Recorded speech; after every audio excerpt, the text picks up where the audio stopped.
Tampa Bay Rowdies, who have made a huge upset. Your 2021 Eastern Conference champion. A 10-point score! Oh, that is a delicious goal for Tampa Bay. And now, you're tuned into Tampa Bay's RBLR Sports. Hello, everyone out there in Tampa Bay and beyond. This is James Mills coming at you for the RBLR Sports podcast. I am here tonight with my usual co-host, Carlos. But before we get started, I want to say two apologies. One, apologize first to Carlos because I was late when I said that I was going to be here at a certain time. And the second one is for all the listeners. I realized the other day, I actually went and listened to our recording from last week, and I see that my microphone is not actually doing that well. So I've ordered another one. It is not here yet, but you'll have one more week of subpar audio, and hopefully with the next one coming in, I'll be back to sounding a little bit better. But in the meantime, you're going to have to deal with the microphone that I have right now, which, like I said, is not doing so well. Hopefully in the future, my whatever type of voice I have, baritone, or I don't know the names for that kind of stuff, but hopefully it'll be a little bit more clear in the future. I am in my parents' house because I have to go into my actual office tomorrow, and that's enough out of me. Carlos, how are you tonight? James, I'm well. It's freezing cold here. I just walked to get groceries, and it was a struggle. But we hung in there. We made it back in one piece. And I'm excited to talk about new Rowdies players, James. This is exciting times. I mean, there's a lot to talk about here. So I won't take up too much time, but I'm well. Georgetown soccer had a tough loss this past weekend. Unfortunately, they were in the Elite Eight, the men's soccer team, and they were on the verge of making it back to the College Cup for the first time since 2021, down in Cary. So tough loss there, 3-2, crazy game. A penalty that shouldn't have been a penalty for North Carolina State, but a good game. College soccer is a mess. It's super fun to watch. It's chaotic. It's unpredictable. Every higher seed lost this weekend. So all of the teams in the Final Four, the College Cup, whatever you want to call it, the semifinals are underdogs, at least according to the seeding. So teams that most people shouldn't have expected to be there, but they're there. So I think the highest seeded team is North Carolina State, and they're like 13th seed or something like that. So good soccer. It's fun. It's unpredictable, and it's a good time. So check it out. Semifinals start this week. So should be some good games, James. How are you doing? I also happen to watch the college soccer games. I don't know if I agree with you on that penalty call, but the FSU win on the women's side was pretty good. They beat Stanford with a pretty late goal. And I think of all the different levels of soccer that I watch from many different places, I think I've seen the highest proportion of late goals and late winners in college soccer. I should probably take numbers if I'm going to make that claim, but it really seems to stand out in college soccer specifically. So somebody should do a paper on that at some point. I don't know. It's probably not going to be me, but maybe somebody who's in college who has more access to statistical software and that kind of stuff. Yeah. It's weird because I think part of it too is there's like a rush to score at the end because it counts down in college soccer. Right. It's really dumb. But you could, like, in theory, beat the buzzer in the soccer game, which doesn't make any sense. It's not basketball. But I think that's part of it too, James. It's like a big push at the end that you're kind of like forced to take because otherwise you run out of time. So anyway, that's our college soccer ramble for the day. Plenty of great games. Like I said, FSU did get the win, national champs for the 5th time in the last 15 years, something ridiculous. They'd keep winning if it wasn't for Stanford. James, now that that's out of the way, let's talk about Tampa Bay Rowdies. Some fun stuff happening. 4 new signings since we last talked last week. We just keep pumping them out, so great to see. 2 departures to talk about as well. One longtime Tampa Bay Rowdy making his way out of the club for the first time. Well, I guess since he signed for us. And even a little bit of Al Lang proposal news that I threw in here that we should just at least touch on. super hypothetical, super up in the air, but something I saw this past week as well that we could talk about here. James, let's jump into it. There's so much Rowdies news to go to, news around the league, a few signings that I want to highlight as well. Like and subscribe to this podcast on YouTube, Spotify, Apple, wherever you get your podcasts. Give us a follow on social medias, Instagram, Twitter, Facebook, at RBLR Sports, at RBLR Rowdies for specific Rowdies content. James, let's talk about this. Why don't we? I want to jump in off the bat with some of the new signings. We can go in order of how they came out. So I think this signing actually came out the day after we went live last week. So I'll just start chronologically by mentioning Carson Henderlong. This was the first big pickup of the last 7 days. A great signing on that front. In the front, he's a striker who comes to us from Naples, where he had a really impressive year last year, James. We saw him against us in the 2 times we played Naples. He's impressive. He's physically imposing. He's very quick for his size as well, which is really nice to see. He's 25 years old and very much in the prime of his career. Like, not that's a bad way of putting it. He's on the upswing still. I mean, he's 25, but hasn't had a ton of professional experience still. Played college soccer, and when you play college soccer, you play all the way through. You graduate, you're 22, 23 years old. So still coming up on his early seasons of pro soccer, but really made a great impression on the entire USL landscape after his season with Naples last year. James, what do you make of this guy, Carson Henderlong? You mentioned already that he doesn't have the longest resume in professional soccer, and as much as that's true, he has had a relatively good period, at least recently. So he left college roughly 2023, and he spent, if anybody remembers this name, not associated with FC Naples, he played a little bit in the USL Championship, and I see with Indy 11, but depending on whether or not these numbers are correct, I think that they're pretty close to it. He didn't get a ton of appearances with Indy, so he doesn't have a lot of USL Championship experience. I think that it was somebody that they were given a shot. He has a really good resume from college, and I think that he's got all the tools. He's a very big guy. He's 6'3", and you can see him out there really dominating at times. So he's got all the tools that you would imagine a top level striker at the USL Championship level would want. And so maybe jumping into the USL Championship right out of college was difficult. Honestly, that's not too surprising, right? Most players take a step up as they continue to move, and maybe that step up isn't the very 2 steps above or 3 steps above or what have you. MLS is very difficult for college kids to break into. USL Championship can be too, but this past season he scored double digits. In my opinion, if you hit double digits as a striker, you're probably ready for the next step above. Probably. Maybe there are some cases where that doesn't work out. And Cal Jennings has had several chances at MLS, hasn't seemed to really cut the mustard, I suppose, at that level. So maybe it's not always the case, but I truly think most players who hit double digits as a striker, you're ready to go up that next level. Yeah, he was impressive. Like I said, moves really quick for his size. And you mentioned double digits goals. 16 goals across all competitions last year with FC Naples. He was their scoring threat. He was most of their offense. He's a guy that if you look at some of the Naples social medias, their fans are sad to see go. So yeah, I mean, all good things on this end. I think it'll be really interesting to see. I mean, it's early, right? But you think about him and Russell Cicerone, that combo already you're imagining up top is pretty fun to think about. Who knows what the formation looks like? Who knows what one striker, you want to run 2 strikers again, but this seems like a really fun duo potentially here. Henderlong, 25-year-old striker, 16 goals last year, earned all league USL League One honors. Helped Naples clinch their first playoff berth in their inaugural season. Impressive enough as is. He was also a finalist, by the way, for USL League One Player of the Year. So a guy that was on everybody's radars, or at least folks who were paying attention to the League One, made quite the impression. It was great stuff. I really like this pickup. Like you said, you mentioned his college career as well. Really impressive at Xavier in Indiana.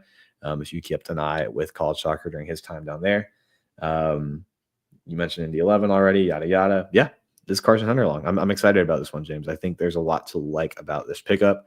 You like the size, you like the breakout season he had already last year, coming into form, coming into the, upswing of his professional career. So this is really, really exciting. I think there's a lot of potential here, and certainly a guy who can score a lot of goals for us. Yeah, absolutely. We mentioned he was in League One, but we talked about this all this season, James. The gap between League One and the championship might not be as big as we might think. So I think this guy's ready to score goals off the bat in the championship next year. James, that's Carson Hunterlong. That's 1 of 4. So let's move on to the next one that came out, which was Pedro Dolabella. This is a really interesting one as well. He comes to us from North Carolina FC. We've talked about this extensively. North Carolina is taking a step back from soccer while they hope to regroup and be ready for the USL Division 1 in 2028, supposedly. So we were expecting a sort of fire sale of, NCFC players making their way out to other teams. I'll mention one big signing that another team, an Eastern Conference opponent, Eastern Conference rival, picked up from them. But we got Pedro Dolabella from North Carolina FC. This is a really, really interesting pickup. I'm excited about this one. It's a guy who knows Dom Casciato. He played at Union Omaha under him and was part of that squad that broke the records or scoring and whatnot at that level. So Dom going with the guys he knows. You love that. I mean, he's going after his guys quite literally because he's coached them before, this guy before. And we've seen Dolabella be impressive last year with North Carolina. So I'm excited about this pickup. He is a winger. He's a wing back. He can be a little versatile, but he's also 6'4", James. Yeah. One of the taller wing backs I've ever come across in my time watching soccer. So in that way, a threat in the box as well. So it can really be a threat in multiple ways. He's quick, get up the wing, puts in a good ball naturally from the wing. What else? Brazilian born, spent 2 seasons at Union Omaha before making his way to North Carolina.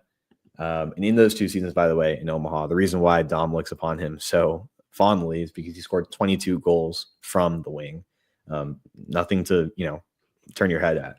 And 9 assists. So creates a lot of opportunities. I think personally that's really fun to think about. We don't have a ton of wing backs or wingers in our time in the last 3-4 seasons that have consistently scored goals, right? We think fondly upon Blake Bodley over the last couple seasons. Young Gabir had some great moments where he could score a couple, but you're really thinking about them as playmakers, right? Dolabella seems like he's certainly a playmaker, but he's a goal-scoring threat consistently as well. In his time, particularly with Omaha, bit of a drop-off last year in North Carolina, but still an impressive season. This guy is one that we should be expecting to fight for a starting spot off the rip and be creating a lot of goal-scoring opportunities, not only assists, but goals himself, James. What do you think about this guy? You mentioned the biggest thing that I was going to bring up previously, and that is his height. He is an attacking midfielder, just like you said, or a winger, sometimes even used as a wing back. But this is not generally a part of the field where you see the tallest players. If you look at Pedro Dolabella's profile, I suppose, is that the right word to use in this case? His if you look at his stats, you would probably say that this guy should either be a striker, because he is obviously pretty good with his feet, he's pretty good in the attack, or more than likely he could even end up a center back because of his height. But he's not. He's still obviously more of an attacking player, but not a striker and someone who contributes to the attack. So he's just a very interesting person. Doing the research for the show, he grew up playing in Brazil, but he also went to high school in New Jersey. So he's been in the U.S. for close to 15 years now, I believe, or excuse me, close to 10 years now, I believe. And that would make it almost certain that he is either a citizen or has a green card, doesn't count as one of the internationals. So that's a positive thing right there. That means that we can use an international spot on a player who hopefully, you would assume, has an even higher ceiling than Pedro Dolabella. But beyond all of those little things, he's only 26 right now. Yeah, that's also pretty positive for me. We were talking about a couple of the players last week that were announced. Maybe they weren't the most springiest of spring chickens, but I think that we are also adding some players in an age bracket now where we can consider them players that might actually stick around for more than a season or two. Sure. With the Rowdies have for a very long time now been a team that keeps players. We bring players in because they are at a high level in the USL Championship. They are able to get us close to where we can compete for trophies. And they are also there to be long-term, I don't know if assets is the right word again, but they're there to be long-term parts of this team and long-term parts of this community. Pedro de la Bella at 26, if we can get him producing the way he has been for other teams, I think that he could be one of those players. And maybe it's too far to say he's going to be Leo Fernandez or something like that to bring in the Brazilian connection. But it is certainly a possibility that we still have him here, maybe not 10 years down the line, but 5. I would like to see that. One other final thing I wanted to note about him, he played for Rochester, New York FC. If anybody remembers who this is the Rochester Raging Rhinos Redux. When they were bought out by some rich family and Jamie Vardy for what, 2 years, Carlos? I don't even know if it was 2 full years. It was the blink of an eye. They were gone. Yeah. So little weird thing to note there, but kind of funny. Right out of college, he played for them, and then, as you said, he joined Union Omaha, where he played with Dominic Casciato. So if this is somebody that Dominic Casciato knows and obviously wants to vouch for, what more is there to say? In my opinion, I really think that is exactly what we need right now, is somebody that he knows has exactly the proper skills, the proper instincts, and possibly even an inside track to get us where we need to go. Yeah, absolutely. It seems like just like the more I'm looking at his stats and reading. Sorry, I have the other monitor over here, which is why it seems like I'm staring off in the distance. He looks like a more seasoned, more established, like Joey Skinner almost, just based on his versatility. If you're just talking about his versatility, like that's what I'm looking at. Like, I'm reading the quote from Dom Casciato, where he talks about how versatile he is, which is always important. And as we've come to know, unfortunately, there's always going to be injuries, right? There's always going to be someone that goes down in the midfield or the wing. This is a guy who seems like he can plug in nicely, and fill in most positions in the midfield and the wings and even the wing back, like we've said. So I'm really excited about this pickup. I think this is a really, really big one. Certainly didn't go under the radar. I think it got a few folks talking on the USL circles on Twitter. But I think when we look at the signings from last week, there's a few big names in there. And this one might not be the one that comes to the top of your list when you're thinking about exciting Rowdy signings from this offseason, but it certainly is for me. Like, just looking at his goal scoring from his time in Omaha, it's pretty fun to think about what he could do with the Rowdies. By the way, finalist for League One Player of the Year as well in his time in Omaha. Back-to-back player shields over there. There's something else I wanted to highlight other than his goal scoring. It's slipping my mind. Did score, like I said, there's a slight drop off in North Carolina, but still a solid season overall. 7 goals and 3 assists last year with that North Carolina squad in 28 appearances. Side note, he did play for the Marshall University squad that won their first national championship in 2020. They beat Georgetown. I remember watching that quarterfinal game, 1-0 in front of a COVID crowd of like 15 people. Nice. But that game, that Marshall program, and colleges have been doing this for a long time in college soccer, of recruiting a lot of international players who don't really, he's been here for a while. But Marshall was one of those first squads that won it all with, I think they had one homegrown American player on their squad. So it was it was the most international team that won the college final that year. So anyway, pretty interesting. Side note, just fun fact there. He was part of that. And scored 23 goals in his college career there at Marshall, 5 seasons. So also a guy who played 5 years of college soccer, by the way, and just entered the pro scene in 2022. So still pretty recent, but fresh. Got 4 seasons under him at this point. coming into the prime of his career as well. I think there's still a lot of room for him to get even better. So really, really excited about this guy. I think there's a lot to like about Pedro Dolabella. James, you want to take us into the next signing, or should we jump in and mention one of our departures? Sneak this in here. Well, I was trying to keep it in roughly chronological order when I made it, the notes here, but I don't know. Maybe this signing would be a better tie-in because it's kind of related with Pedro Dolabella, so we might as well just move in there. Obviously, Dominic Casciato has come from Union Omaha, where Pedro Dolabella spent some time. In this particular case, Casciato went right back to the well of Union Omaha and signed a player directly from their team, midfielder Max Schneider. So Max Schneider, he is a player that's been with them for a little while now, and I think that he's going to be another player that's supposed to fill in our midfield. I'm not entirely sure how defensive or attacking he is. Carlos, perhaps you could fill in there. But I believe that he's originally from Germany and another one of those Marshall players even. So there's another direct tie-in between Max Schneider and Pedro Dolabella. At this point, I feel like Dominic Casciato is doing a little bit of getting the band back together. And if this is another player that he thinks can contribute to the USL Championship team, I mean, I'm not in any position at this point to call him out for it. I think that Dominic Casciato has generally shown that if you give him the players that he wants, he can do pretty well with them. And this is one of the players that he wants. It's one of the players that he brought in previously, and now he's brought him in a second time. So that's a pretty good vote of confidence in my book. Yeah. By the way, 6'2", another big guy in the midfield. Part of that Marshall University program that you mentioned, again, doing their thing with international players.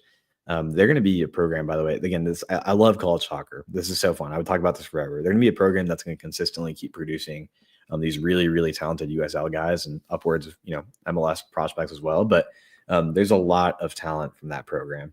And him and obviously Dolabella are going to know each other from their Union Omaha time. I mentioned that Dom likes to go back to that. Well, why not? They were scoring so many goals that year, or those 2 years he was there, breaking those records. So why not? You ask if he's more of an attacking guy, more of a defensive guy. My read on him is that he's more of a defensive midfielder, sits back a little bit, creates some good opportunities though. Last year he had 3 assists and 3 goals with Union Omaha in 35 games. The year before he only appeared in 15 games in 2024 and had 1 goal and 2 assists. So he's not the guy that's going to create a ton of goals by himself or create a ton of assists. But Dom has mentioned that he has a great winning mentality. Obviously won the national championship in Marshall, enjoyed success with St. Louis, Louis's second team, next pro. Again, 6'2" midfielder, so he's going to be physical in the middle. I think he can win back a lot of balls for us in that defensive portion of the midfield. It seems like we're going to expect him to be more of a brute in the midfield, kind of stopping the attacks coming our way, hopefully before they get to the back line, which is great. I mean, you need that on a team as well. So not the flashiest signing, but I think he's going to be a really, really effective piece in the midfield, or at least certainly compete for a spot in the midfield. And, we'll see what the vision is for this squad next year. 2026, not that far away, by the way. Happy holidays.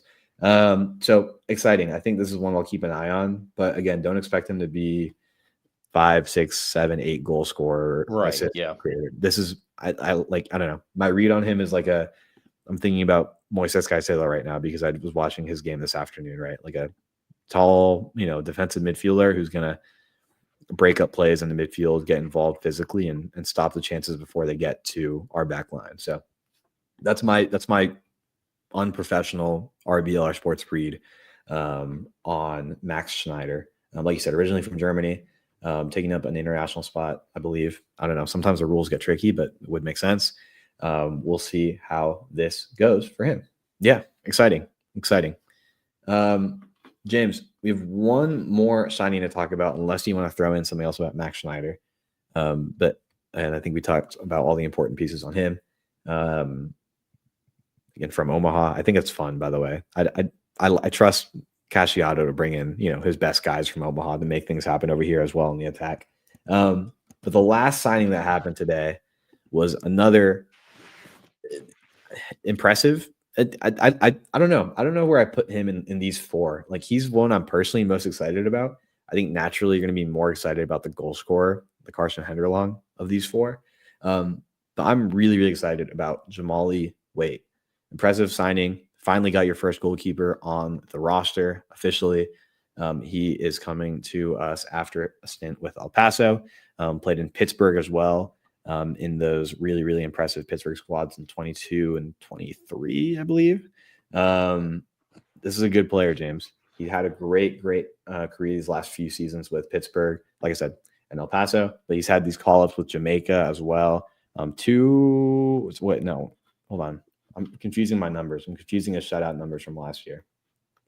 17 appearances with Jamaica's national team. Exciting. I think he's a really, really kind of twitchy goalkeeper if you look at his highlights. So we have a guy in the back. Obviously, we're going to go out and get another keeper. My money is that you sign Jamali Waite because he's probably your starter and you're going to go get a depth keeper. Mm-hmm. So my money is on Jamali being the starter when March or April roll around next year. But obviously keep an eye on any other keepers coming through this offseason. But again, this seems like the guy you signed to be your bona fide starter going into the season. I totally agree. I think that Jamali Waite has proven himself across the USL Championship over multiple seasons, over multiple teams, multiple climates, you could even say, multiple surfaces. There was the turf field at Pittsburgh, and whatever surface you want to consider where El Paso play. I sure hope that someday they get something a little bit more retrofitted for soccer and not looking quite as baseball-y as their stadium is. Yeah. But in the meantime, I really think that this is a strong pickup. Not only that, this is potentially a problem for us down the line, although I honestly don't see it coming. But I do want to highlight that there is one other cool aspect to this that people might not be considering. So Jamaica did not qualify for the World Cup yet. Yeah. They somehow managed to, they conspired to throw it away with a draw away to Trinidad and then a draw at home versus Curacao. Curacao qualified for their first ever World Cup in doing that. But if Jamaica qualify through the next round, which is going to be difficult, but if they were to do that, I am almost certain that Jamali Waite would be one of the three goalkeepers they took along. Yeah. And if that's the case, the Rowdies, the Tampa Bay Rowdies, would be on the list of clubs with a player at the 2026 Men's World Cup. So I just want to throw that out there. Obviously, that would throw us off for the amount of time that he would be away training with the team, just like I said. But this is all pretty hypothetical because I think Jamaica have a pretty tough path to get there. Not impossible, but something to keep in mind. To get back to the USL Championship, though, I really do think Jamali Waite is the most likely starter for us. I don't know what tier of goalkeeper we would be bringing in if he wasn't the starter, honestly, Carlos. That's the other way to look at it. So, I like this. And we've had, I wouldn't say that we've had a struggle with goalkeepers recently, but last year was not the best. Last year possibly was a struggle. Nico Campisi was not what everybody expected, unfortunately, because of a lot of high-profile mistakes. Maybe that got into his head. It didn't really seem to work out in Miami, so I'm not sure if he was just ever at the level that we expected. And Ethan Bondre was there a lot. He was doing his best. I'm not sure that he was ever at the level that we needed. And then Bill Hamid came in. I wouldn't say that he made the same high-profile mistakes, but I still honestly don't think that he was the Bill Hamid that we have seen, let's say, over the course of his career. So if we can get a good goalkeeper sorted out, that takes us a long way towards putting us back in the place where we were before, in my opinion. I just don't think, I think 2024 was a rough go of goalkeepers, and I would like to get us back to the levels that we had been at previously, because we have generally, as a club, always had a good goalkeeper, at least. That's a big piece. Yeah, absolutely. Yeah, you think about those, really, really impressive Rowdy seasons. You're thinking about a wall in the back with Evan Loro, right?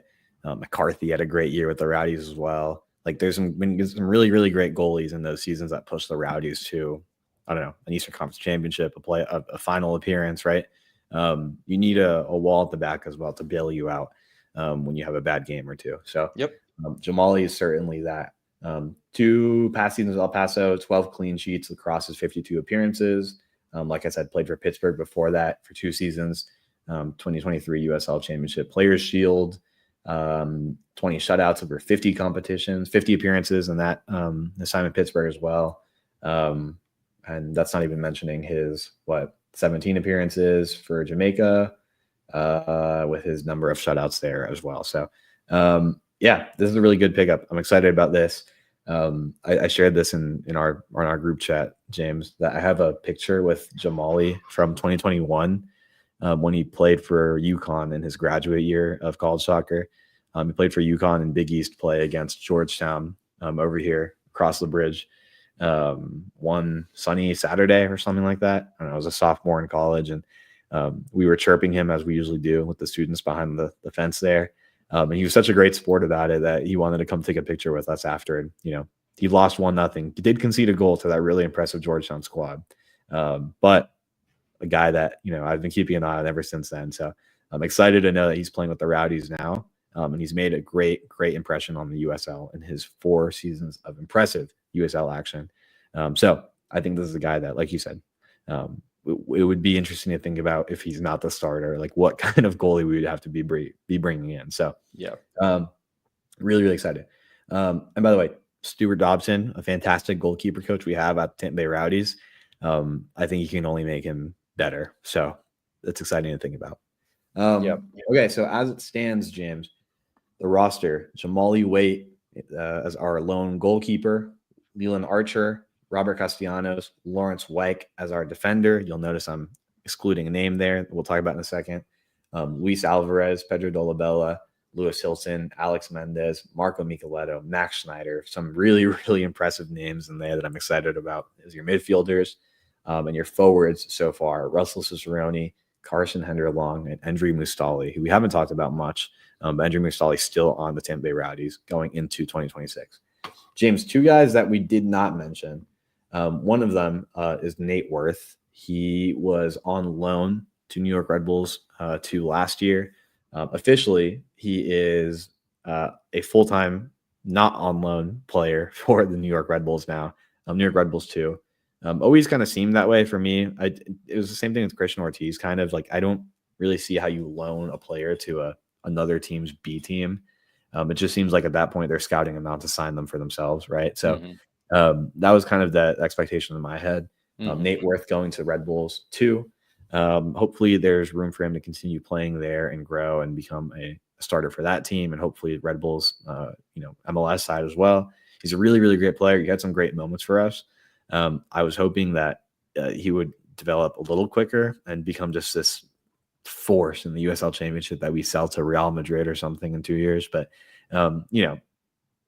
it's hard, man. It's hard being that young and trying to break through in a really, really competitive physical league. So hoping all the best for him. He's a great kid, and I think the future is still bright for him. So best of luck at Red Bulls 2.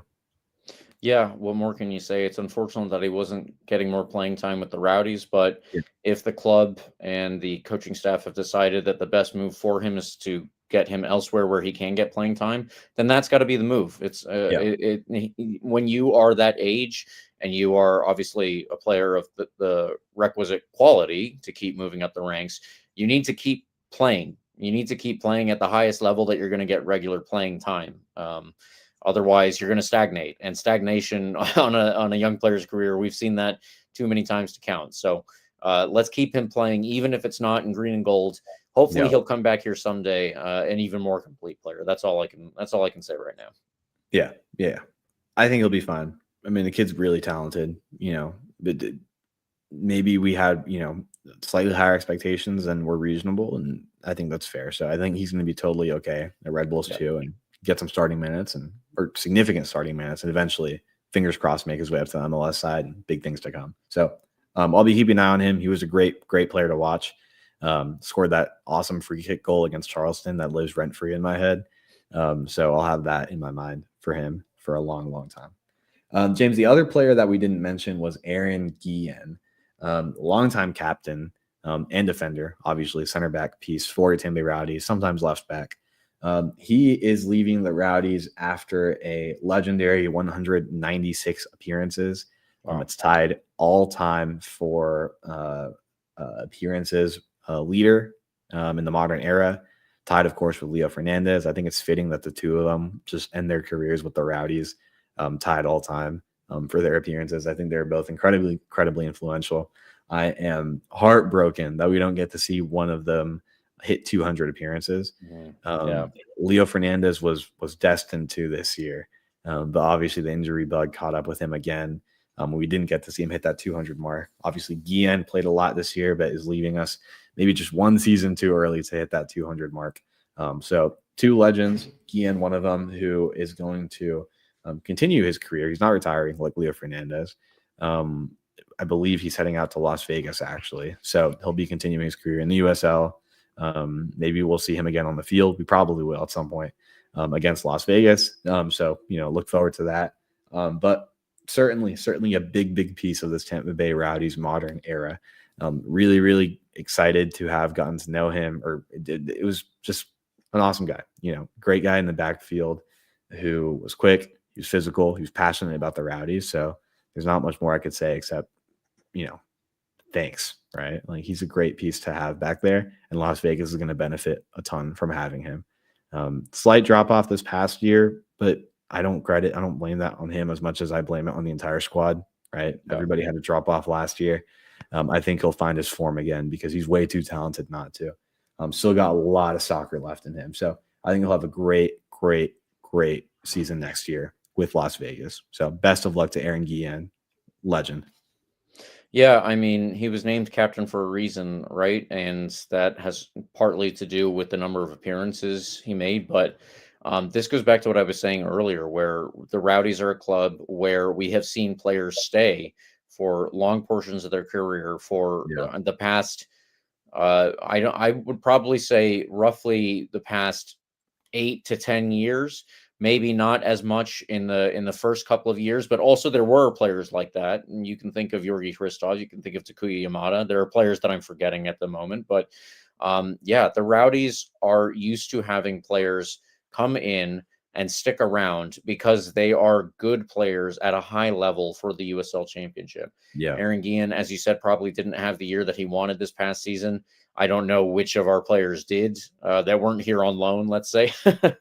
So, it's unfortunate that this is kind of the way that it ends because Leo Fernandez, I think, got a proper send-off where people expected that this might be the last time that they got to see him. People knew, yeah. Yeah, right. So Aaron Guillen, unfortunately, did not get that. There's reporting, just like you said, that he's going to Las Vegas. So we hope at least that he'll get to come back, or maybe if we get to go there, there will be some love between the fans and the player. But it's that's the way soccer works sometimes. We lose players before we know that before we have the chance to say goodbye, even if they're 196 appearances in. And we'll never forget the many good times that Aaron Guillen gave us. I think that for all of the good players that we've had across the back line, I still have the best and the fondest memories most recently of a back line that was Aaron Guillen, Forrest Lasso, and Jordan Scarlett. Yeah. And Jordan Scarlett left, and there were a lot of people saying that he wasn't that good of a defender. And, maybe he's not been fantastic at Hartford. Forrest Lasso obviously went to Sweden and then came back. Aaron Guillen's been here the whole time. But, those three players, I have the best memories from that lineup in the back and how well they worked together with each other. They all just played off each other so well, in my opinion. Yeah, they broke some sort of record with the shutout streak they had at some point. It was impressive. Really incredible back line that he was a part of. You mentioned Jordan Scarlett, Forrest Lasso being the other two, with good midfield in front of them and a great keeper behind them and Loro. It was a fun watch for sure. Jurgen says 891 shutout minutes. I believe that's right. That was some sort of record. Super great. Oh yeah, this is on the article I'm seeing on the Rowdies. Guillen's steady presence on defense was key to the Rowdies' success. That 2020 season, the club posted a league best 16 clean sheets and a record-setting 891-minute streak without conceding a goal. By the way, he's tied with Leo Fernandez on appearances, but he's played more minutes than anyone in the Rowdies' modern era, with 17,200 minutes. So that's a wild number, by the way. yeah, 17,200 minutes. He gets to beat Leo Fernandez on that record. At least he's got that one to himself. So huge thanks to Aaron Guillen. I think he was maybe underappreciated despite how many appearances he had. It was maybe like the sneakiest 196 appearances you've ever seen, because he was back there, and you don't really talk about him as much every week like we do on this podcast, right? Like he, in those seasons where, the back line was impressive and the back line was good, and even not at their best season, but when they were still good, playing great soccer, you don't really talk about them as much as we talk about the goal scorers that were impressive those years, right? So a sneaky 196 appearances, if that's possible, and breaking the record for minutes played for the Rowdies in the modern era. So looking forward to whenever it is that we get to see him back at Al Lang. I'm sure it'll happen if he's playing in the USL for another couple of years. I think it'd be fun to give him a little true goodbye and thanks from the fans. So it's a business, James. It's a new era, right? Like, unfortunately, I think this is something you see when a new coach comes in. You're going to start looking ahead, turning the page, and start thinking about what the Dominic Casciata era is going to start to look like, right? And sometimes that involves, saying goodbye to some of the guys that you've come to know as bricks of the Rowdies franchise. So best of luck to him. I know he's still got great soccer left in him. So I think we'll see him around the league for a few more years. James, anything else to say on Aaron Guillen? We could spend a lot of time talking about him. Yeah, we could, and we'll probably honestly hit back on this later when we get to future previews and talk about the differences in the lineup. But a big thank you. That's the only last thing that I could think of to say. Awesome. Well, those are the Rowdies signing news from the past week. Again, 4 new players: Hunter Long, Dolabella, Schneider, and Waite.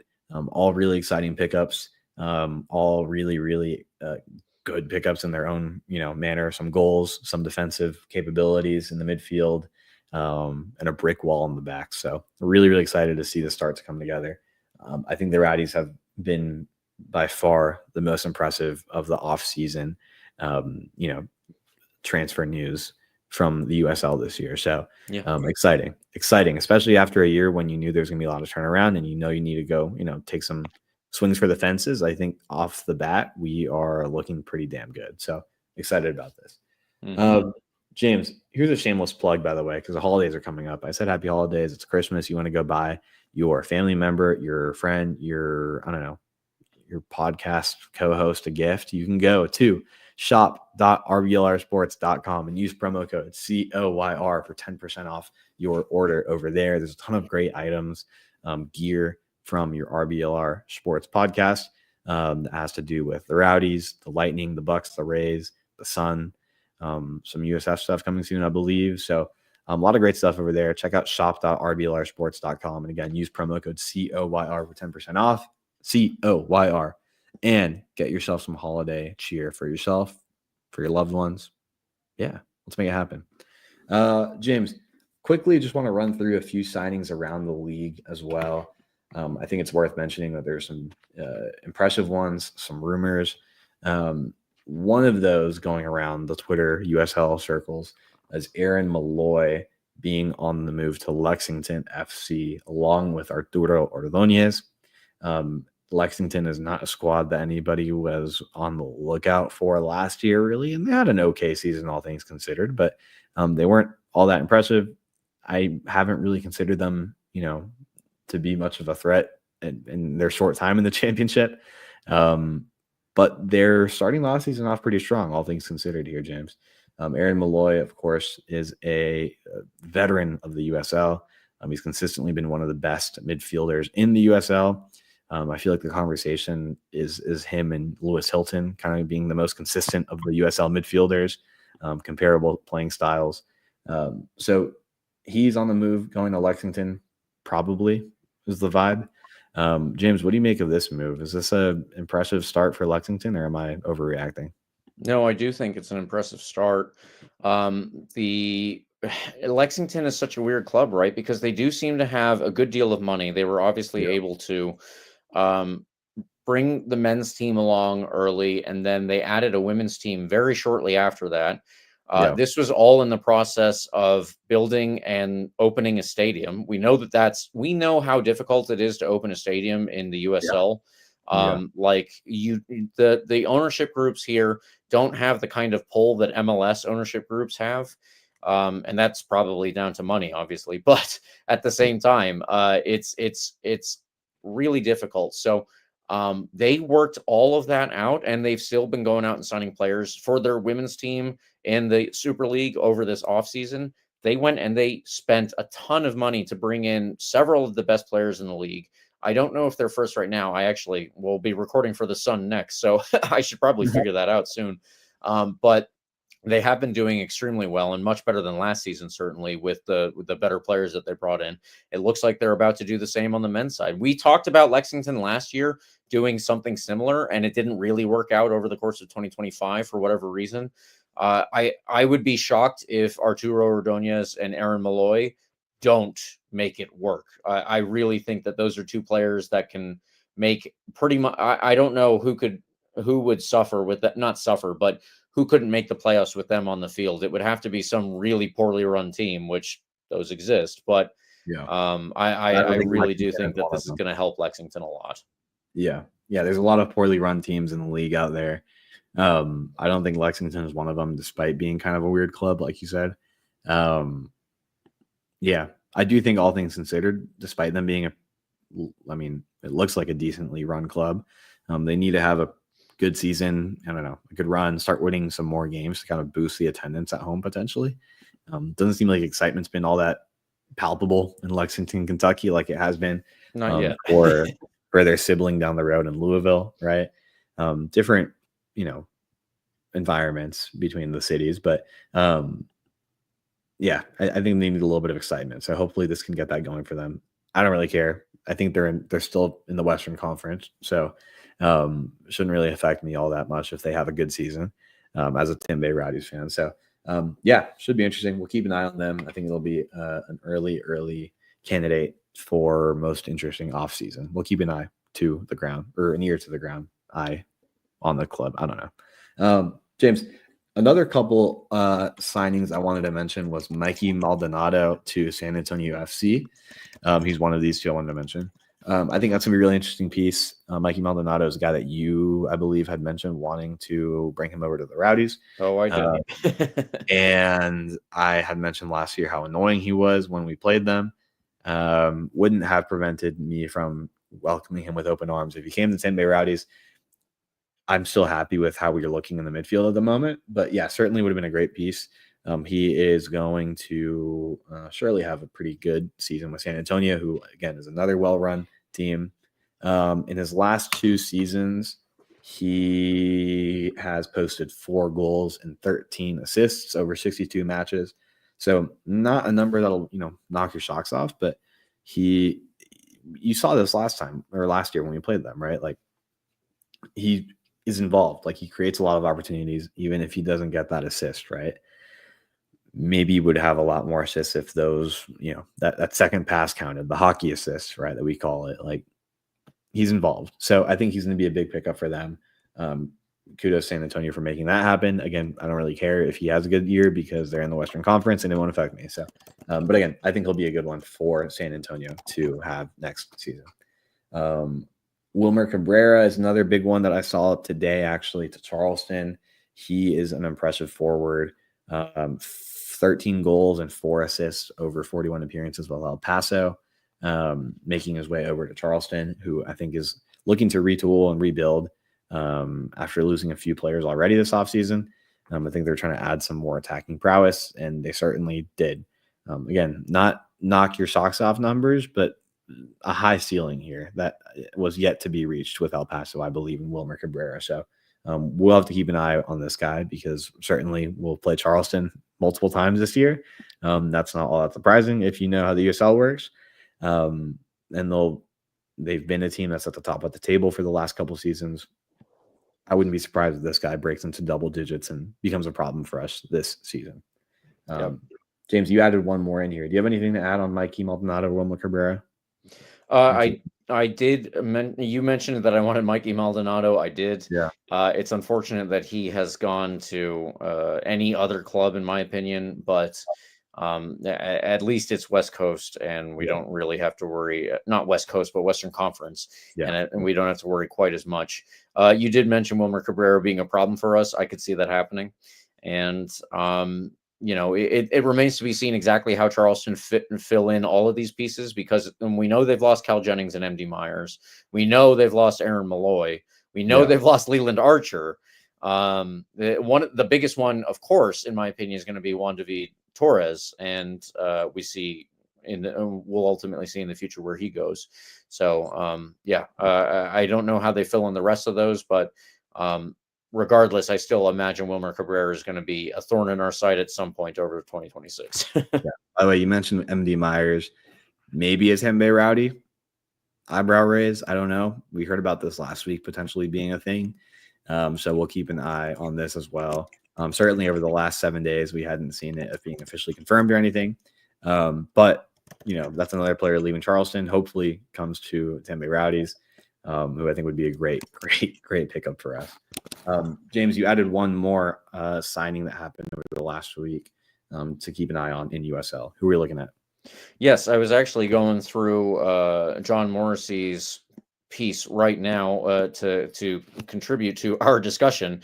And as it happens, not only did we miss one for Lexington, which is Luis Felipe from Sacramento, another good signing, but Louisville had to replace their goalkeeper, and they did that with Loudoun United's Hugo Farou. So I think that's going to be interesting. Their goalkeeper has been Damian Loss on loan for 2 seasons, and I guess that they were not able to continue with that. So Hugo Farou is going to be an interesting pickup. I'm not sure how I feel about that one, Carlos. Maybe you've got more of a feeling on that. I just, it's very hard to tell what's going to come out of Loudoun United, because they're good players, but they're in such a weird setup that you can never be certain how good they're going to be elsewhere, I guess. Yeah, no, they're good players, and they had a great year last year, all things considered. Like, they had a good team. The players were talented. He was a part of it. I'm not sure he was like the most important piece of that team that was really impressive last year. But I think a good signings, and I'm not sure how big a signing it will be, though, or if it is a big signing. It's a signing. We'll keep an eye on it, right? Well, yes, obviously, exactly. Time will tell. It is a signing. It is a signing, but it could be a big signing, and he was pretty good last year. But again, I'm not sure he was the biggest piece of that impressive Loudoun squad. Speaking of Loudoun, by the way, just one more to mention here. It's actually a combo. Florian Velo leaving that Loudoun team after a great year last year. He's following former head coach of Loudoun, Ryan Martin, who's now the head coach over at Oakland Roots. He's following him out to Oakland. Word is Tommy McCabe is as well. This is from this Twitter account, USL Championship Rumors, that has been pretty much spot on this offseason with its advanced reporting. So Tommy McCabe and Florian Velo, according to this, at USLC Rumors, following Coach Ryan Martin out to the Western Conference in Oakland. I think those two are guys that were bigger pieces of that really impressive Loudoun squad last year than Hugo Farou, who was good, though, by the way. So, James, a lot of movement happening. It's a really fun time of year. I don't know. It's just you get to know these USL veterans, and they jump around, and it kind of starts to confuse you when you see them next year if you're not paying attention to the offseason. So keep an eye on USL tactics and, the Twitter accounts that keep an eye on this. I think it's always a fun time of year to keep up with this. James, and then one more piece on Brooklyn that you have to throw in here. Yes, they are joining the USL Championship coming up here, and they needed to fill in their head coach. Excuse me. So they announced that Philadelphia Union 2 former head coach Marlon LeBlanc will be taking over. I don't know much about him personally, so I'll just go ahead and say that. I don't know much about the MLS Next Pro. Of all the leagues I do watch and all the different weird places, I don't catch a lot of MLS Next Pro. So it'll be interesting to see how he. I mean, I think this is a step up. So how he handles the step up in level and the step up in competition. But yeah, I just wanted to throw that in there so everybody's aware. Yeah, but League One to Championship, maybe a step up. Next Pro to Championship, certainly a step up, I would say. Okay, I'll just throw this in here. By the way, we'll jump into extra time. That's all the signings we'll talk about for now. Next week, I'm sure there'll be another wave of signings we can talk about. It's exciting. It's a fun time this time of year in the off season. Even though there's no soccer happening, there's a lot of news happening. And I want to throw this in here. This is something I read this past week. Various news outlets have been talking about it. Your local Channel 10 News, Tampa Bay Times, Tampa Bay Business Journal, Tampa Bay News Weekly. St. Petersburg has ideas for Al Lang Stadium, including spring training, is the headline on Tampa Bay News Weekly in an article published today. This is interesting. I use expansion in quotes even because you're not really, based on what I'm looking at and what I read, you're not really expanding seating. If this proposal is what they want to do, it's adding a 3-story, 36,000 square foot addition to Al Lang Stadium as part of a plan to build a center for the arts on St. Petersburg downtown waterfront. It is a sort of like a compromise plan after the initial plan of potentially scrapping Al Lang Stadium altogether to continue, that waterfront art district. This new proposal keeps Al Lang Stadium, adds a new, addition here, 36,000 square feet. That includes a rooftop bar and restaurant that kind of would sit like behind the midfield stands. It looks pretty sick, honestly, but I don't think it's all that interesting at the moment. It's not really much news here, like new news. It's just something that St. Pete wants to do while keeping Al Lang. I think the interesting part here is mentioning spring training. It would include lockers for potential spring training. There's a lot. I think there's some stuff to talk about here, but it's so far off in the future. You're looking at Rays currently hold spring training in Port Charlotte. It runs through 2031 after recent extensions. You're looking at something that wouldn't be completed until, I don't know, I think it's 2031 was the year I kept seeing being tossed around. I'm not sure how much there is here at the moment. You can look this up, read about it, tell me what you think. If you think there's something here. I think the biggest interesting note here is that they're talking about spring training coming to Al Lang, which is not really all that compatible with Division I soccer, right? If that's kind of your vision. I don't really see a world where the Rowdies are playing Division I soccer, quote unquote, whether that's, whether it presumably being in USL Division I, right? If that's the goal, while also hosting spring training at the same stadium. Doesn't seem to fit together with me, or seem to fit together in my head. So take of that what you will. I don't know. A lot of hypotheticals, a lot of kind of extrapolating on my part, but it seems like this would be a plan that would push the Rowdies to look for something bigger, maybe a partnership with another club across the bay who is building their own soccer stadium, right? Interesting stuff, James. I don't know. Do you make anything of this yet? Or like, is this all kind of hypothetical and extrapolating as of now?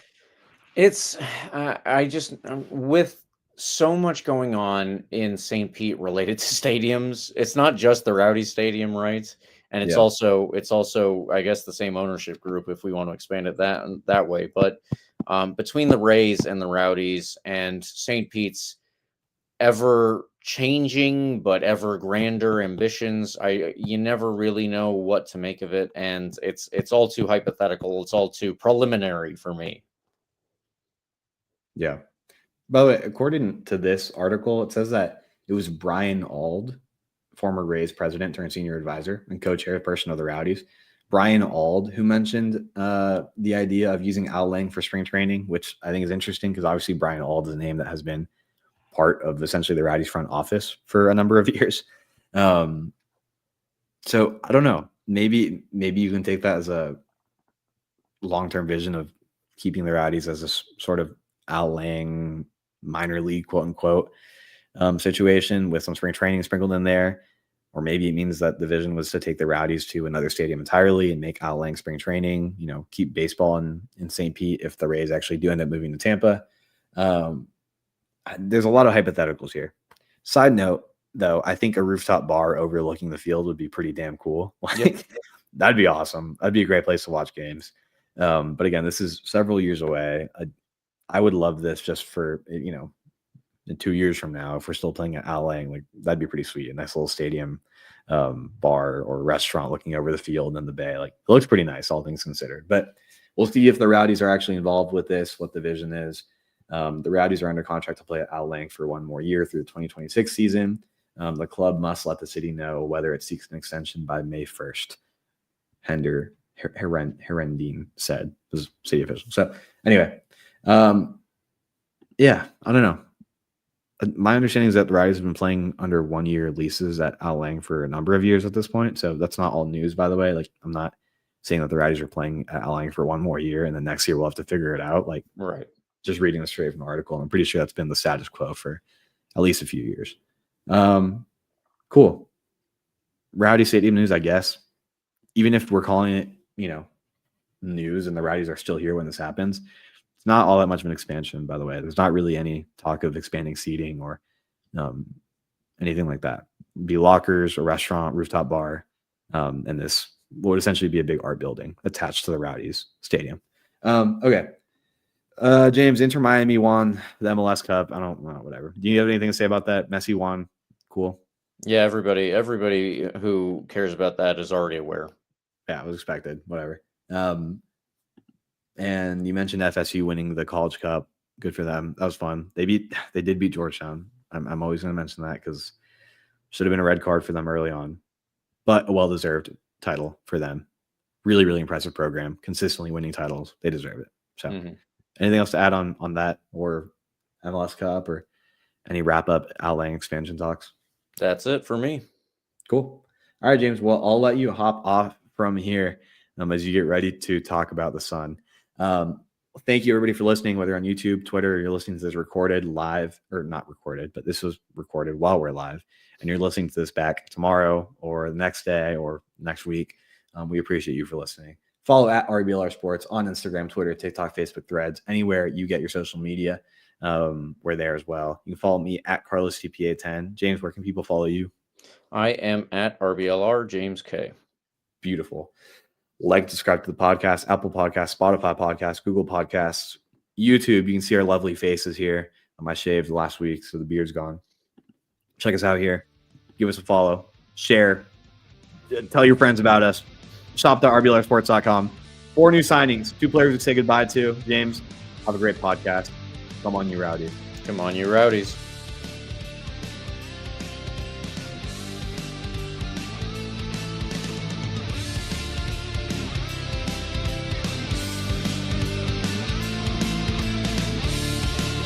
Thank you for tuning into this presentation by RBLR Sports. On your way out of the stadium, please remember to like and subscribe.